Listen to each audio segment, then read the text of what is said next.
think actually it could be connected first to one thing that I mentioned in the previous answer, which is the situations in the past that are not bringing that were not thought about yet of the future generations and how to create sustainable solutions across generations.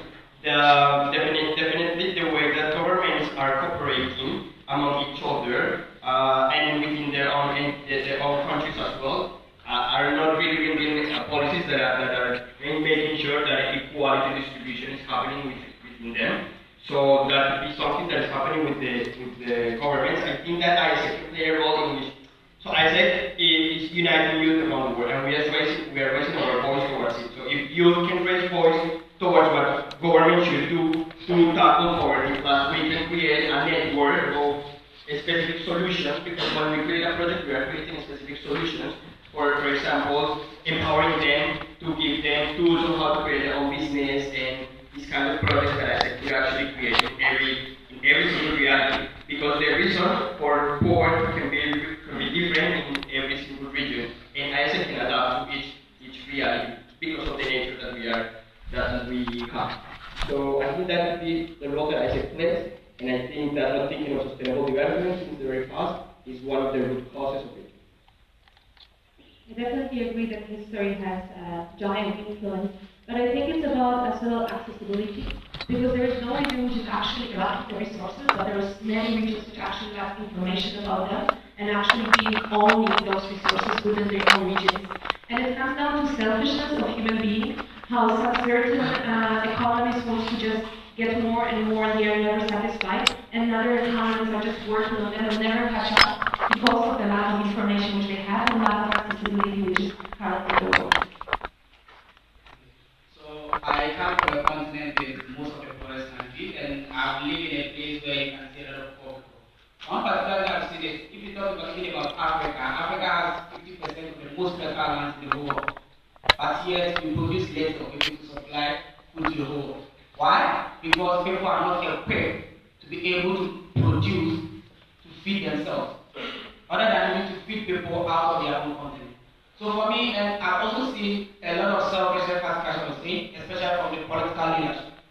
People want to gain power for the sake of gaining power, not for the sake of sacrificing for those at the grassroots. And that has been one of the main causes of poverty in where I come from and certain parts of the world. For me, I believe that people are too selfish, people are the political leadership, they are too selfish, and they've not been able to create an enabling environment for people to try in order to become better people that they want to be. And for me, I think that's the most important thing, and that's the most important reason why I say is be able to equip all these guys to be able to do whatever they want to do for the betterment of the future.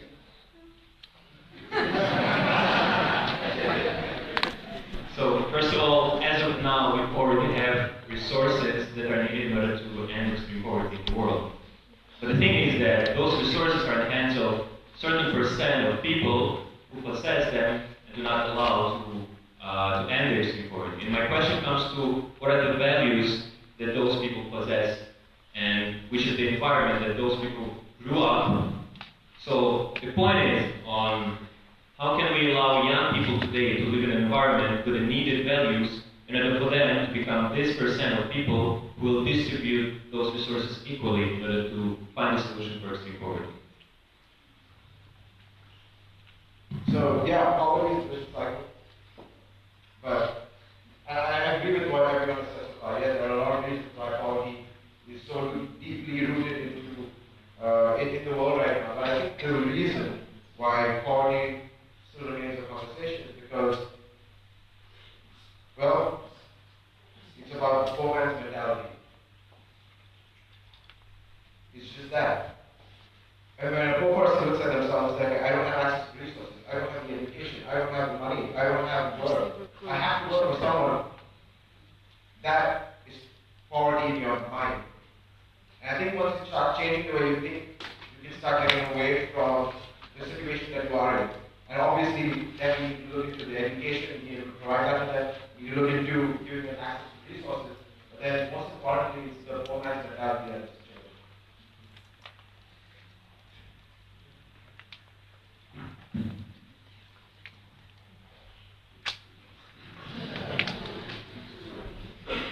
All right.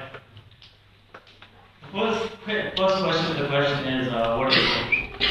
How do you define it? How do you perceive it? I'll give the same example, and I think like if any government official is watching this live stream, I think they're going to kill me after this. But all of us use medicines and toothpaste, right? And in their brain, you can go and check what is that toothpaste, what is that medicine. We have that does something to your body, which allows you to think in just one direction. Wealth is money. Poverty is if you don't have money, if you don't have this, if you don't have that, that is poverty. That is how the people in the world make other people in the world finite. Right?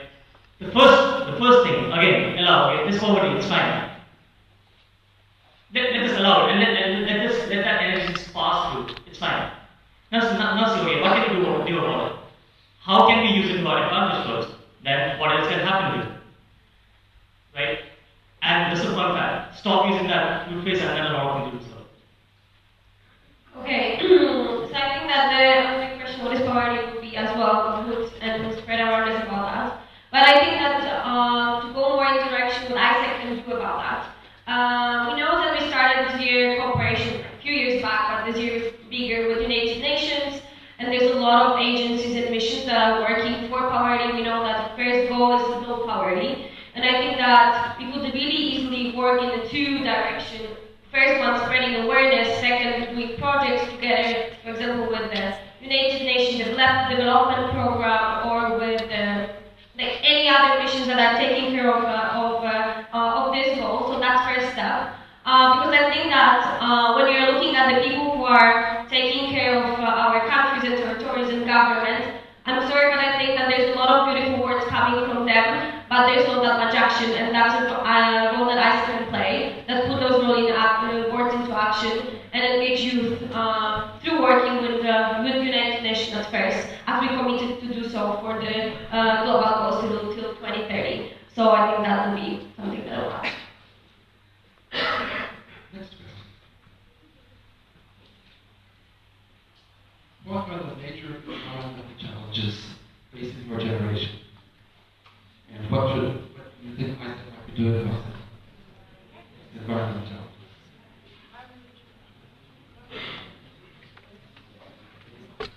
That's a good one. It's very broad. I think, once again, I think every one of us heard that we are the last generation to do something about climate change. So that might be one thing of how can we actually actively contribute and engage people to make sure that our kids afterwards can live in the world as we are living it right now, because that's something that scares me. And the second thing which I would mention is access to water. And I don't know if you've ever been in the castle, and if you go to the castle bathroom, you will see that the bath tubes and all the things looks exactly the same as in your house. We did not make any technological involvement, development within that sphere. And water is still sinking, and we are not really taking care of how are we actually using that resource. So for me, those are the two biggest things: climate change and water accessibility. Because there are so many people, so many percent of the population actually struggling with the consequences of those two, just because we are not using it sustainably. So I also take it from the climate change angle, but with two main emphasis on two main subdivisions. So the first one regards to air pollution, and the second one regards to food security. So regarding food security, today the world population is around 7 billion. And the population of the world is going to increase in 2050 by 9 billion people. We're going to have 9 billion people. And having 9 billion people implies that we are going to have 60% increase in demand for food. And that shows that we need to put something in place today. And for me, I see it as one of the biggest risks that we have as a world today. If you go to several countries, people are cutting down trees anyhow. And this is causing drought, and drought leads to famine, and famine leads to food security. And this is the kind of issue that we face today, that I think for us to prevent it as ISEC, it's all about education. Sometimes people do this without even knowing about it. I live in places where people cut down trees for the sake of making money for themselves, because they think that's a way of making living. But if you let them understand that whatever you do today have an effect on the future generation, I think it's the best thing to do, it's the right thing to do. So I believe education is the first thing that we can do. The same applies to air pollution. I agree that it's a rather broad question. And I would like to mention one of the solutions that I think is needed. Is actually to build strong alliances around the issue of climate change or food. As an example, Coca-Cola, being a company that produces the most amount of plastic in the world, is now working on the plastic that is going to be recyclable, which is quite good, right? This is their solution for the environmental issues. So how can we put hands together with Coca-Cola in order to develop leaders who are already now working on the projects that are bringing solution to the environmental issues in the world? So the challenges with the environment right now, I think have two levels. One is humankind's need for greed and profit, especially in organizations. The second one is lack of awareness. And I think, at least for the future, you should know that Gen Z, at least 80% of them, really care about climate change and making the world a better place to do it, a better environment. So that's step one. Happy about Gen Z. The second thing is, I think what ISA can do is to actually look at the data that we're getting from YouthSpeak, because right now when you look at the number of the SDGs that people really care about among young people, and 50% or around 50% or more has been ISECs that filled this survey. So they said they care about SDG number 1, 2, and those are the biggest ones, like 40% or so. So he's the expert, so you know that better. But what was striking was that the SDGs that fell around climate change were the ones that were very low in the priority for young people, at least the people that filled that survey, majority of which I said that. So then we need to start looking at that very differently. And so okay, when we look at aligning our projects to SDGs, it's not about blindly just aligning our projects to SDGs, but actually looking at exactly what is needed in our community and in the world right now, which is what Sasha said, as the first generation who feel the impact of climate change, the last generation that do anything about it. Let's start doing something about it through our project. Again, points of views in plus. Countries in the world come to UN, they agree on SDGs. This is the SDG on climate change. But that counter on the UN office that says that the amount of money spent on weapons is increasing day by day. That's not going to stop. Right? Let's face it. First thing, right? Climate change. Let's face one more thing. What are we trying to do? I recently faced an earthquake with my family in Nepal. What is not people to do? Nature has its own way of equalizing things. What do we do with that?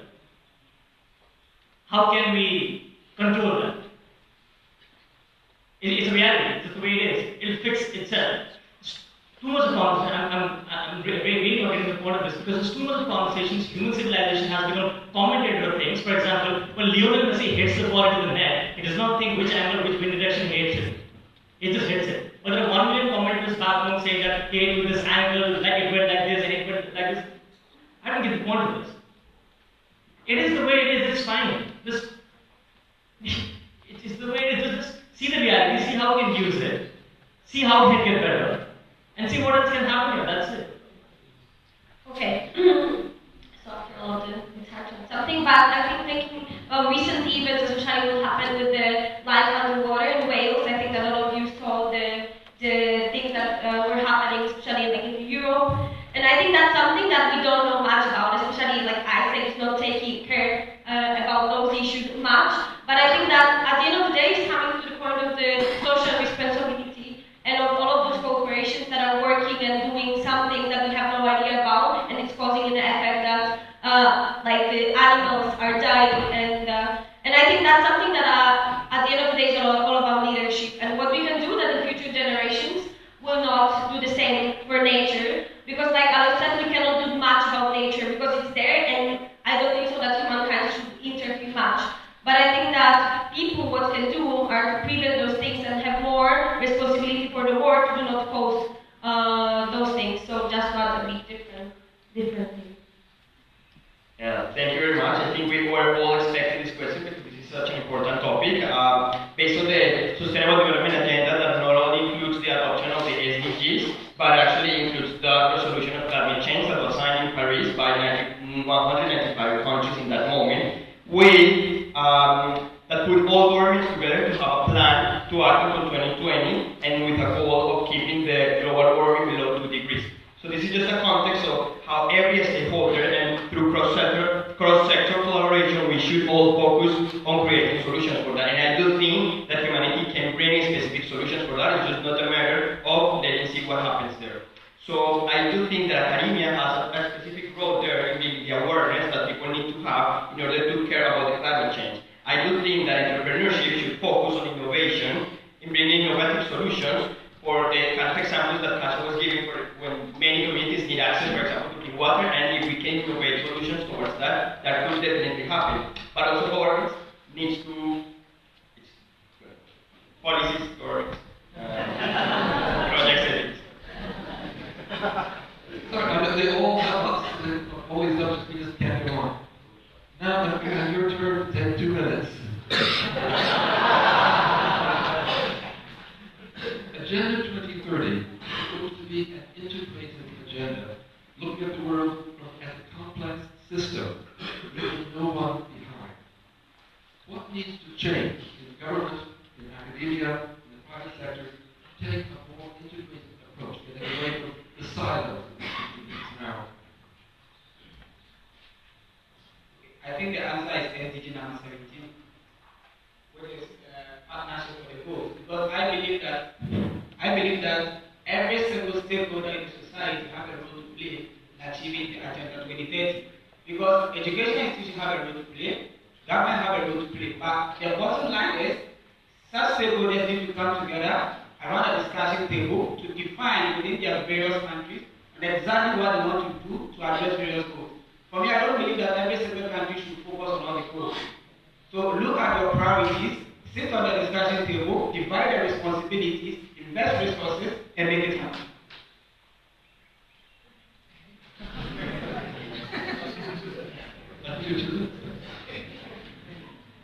In my opinion, the solution is the data-driven approach, and kinds of technological evolution it is possible. Because most of the time, governments and businesses, they do not understand their citizens, they do not understand enough people because they simply don't have data. And in order to take important decisions on the evolution of society or impact on the community that business or government is doing, they need to rely on data in order to make those decisions. So data-driven approach is my answer. My answer is Isaac. Because by 2030, we become a platform that achieves peace and fulfillment of humankind's potential. And so we need everyone in the world to come and join us. And that includes private sectors, academics, governments, young people, parents, partners, whoever it is that wants to be part of this movement. So come join me as we achieve peace and fulfillment of humankind's potential by 2030. That is the answer. That is the solution. Alright. Now, Agenda 2030, and no one excluded, everyone is included. Now let's go and see it this way, okay? Now let's go and see there's a world without borders. We still have countries. We still have US, we still have India, we still have Asia. We have a lot of countries. Okay? If powers of the world start owning pieces of land, saying that this is what we will do with human civilization, that is not going to happen. Whatever we have as discussion. Because we don't want to. As human civilization, let's just face it. No government wants to. We want to have peace, but we still need to develop nuclear power. We want to have peace, we still need to get those bombs and those navy and all those things. Everyone is scared. Everyone is fearful. If something does not go wrong, if I were to do something, there is a fear implant that someone would put me on the head that, okay, if you do this, this will happen. That's how the world is being ruled right now. And until the world is ruled right now, nothing is possible. Till we allow the world to be the way it is and just see how can it get better than whatever it is right now. And there's nothing else. Okay, so I really like this question. If leading is the need of leaders' ego. And I think that's one of the things that is stopping all of us from working together. Because when you're looking at government, public sector, private sector, all of the people want to change the world, all of the people want to contribute, and everyone are talking about that. But the thing is that everyone wants to do it in their own way, and that's why it's so hard to lead in one point and do something together. Because there's a lot of ego going around. And I think that's something that's supposed to change. And that's something that will make us work together as public sector, private sector, and that's why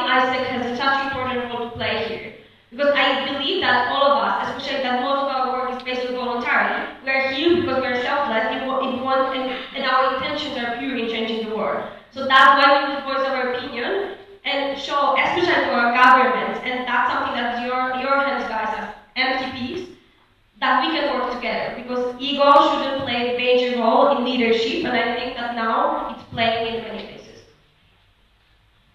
Thank you. I agree with many things that have been said. I think that there are three fields in which any kind of stakeholder could actually contribute to this, which is awareness, engagement, and action, which are the three fields that United Nations has in order to act towards this. Even, for example, ISF has already been acting in three of them. In awareness, we have, for example, Youth Speak survey. In engagement, we have Youth Speak forum. And in action, we have projects alignment towards SDG, which is what we are going to do now. And every stakeholder, government, academia, media, they could see their role into each or one of them. So let's say that the solution could seem easy to create, easy to come up with a solution on how they can actually integrate. But I definitely agree with some points mentioned before about it is never going to change, because the main, let's say, scope of action comes from government and the policies that they have in each country. And if government continues to be ruled by people that do not have the proper values and that will never prioritize what should be prioritized, that will never happen. And I know we might be talking about something that's very long term, but we are youth. And as youth, we are preparing to become those leaders from those governments in the future. And the difference that ISF brings to you is a value-based leadership. And that's something that we should never ever change, because the values that we have are going to be the difference that in the future generation we are going to, let's say, to create. Thank you. So cross-sectoral collaboration sounds really cool in the paper, and everyone talks about it, but no one actually does that. And I agree with Kasia that it comes from the personal reasoning of each single institution working together. And that's why we need ISEC, and only organization which I know by far is having not a selfish goal, but a very selfless goal to actually bring different world. And the question is, how can we turn ourselves, and how can we make ourselves showcase as that platform for people to find a consensus and not talk, but act upon it, and making sure that we are not a shy movement anymore, but a movement which can connect all the powers of the private, public sector, of the governmental institution together to make sure that we actually can make something about cross-sectoral collaboration and not becoming a word. Thank you. Dimitri, next question. With all the very well said so far, ISEC has always been driven by strong values and ethical principles. How should it respond to the ethical deficit in the world, illustrated by corruption, lying and lack of government credibility, manipulation, and lack of trust and trustworthiness in individuals and institutions? I believe that ISEC, being a leadership development organization, has to take the lead to showcase the way the world can work. Because basically we are the model of the world. It's kind of the utopia, but if we will be able to show up front what ISEC is inside, what is in our culture, what is in our people, this can be a solution. But I can talk a lot about ISEC, but it's not just about us. It's about young people out there and about them being authentic and them being human and showing their human side in order to prevent all those type of selfish behaviors that we see now in the society.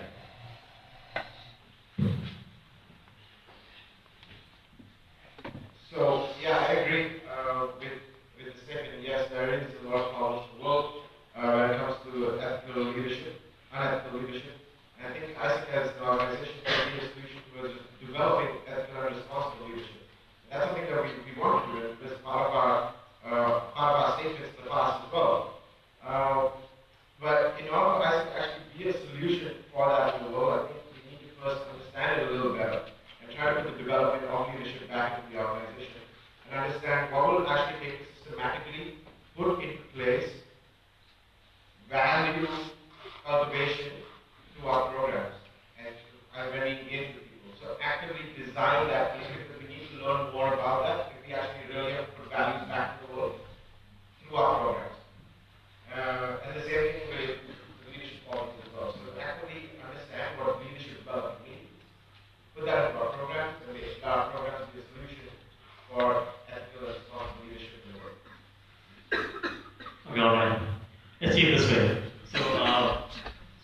this question really intrigues me a lot because the points of views of how values and the way we perceive it. For example, Niels punches me. I am a victim.